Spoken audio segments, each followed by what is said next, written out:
Hi, this is Ranjit. I'm a master trainer and coach, performance management, and key performance indicator.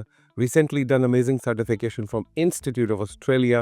And जैसे आपको पता है कि हम बहुत सारे पॉडकास्ट करते हैं, वो पॉडकास्ट कभी किसी फार्मा इंडस्ट्री पे होते हैं या फिर एफएमसीजी पे हम बात करते हैं, लेकिन आज ऐसा पॉडकास्ट होने वाला है जिसमें आज ये दोनों इंडस्ट्री नहीं है, इट्स वेरी डिफरेंट इंडस्ट्री, और जिसमें आज हमने दावत दी है mister Amin the rocket guard.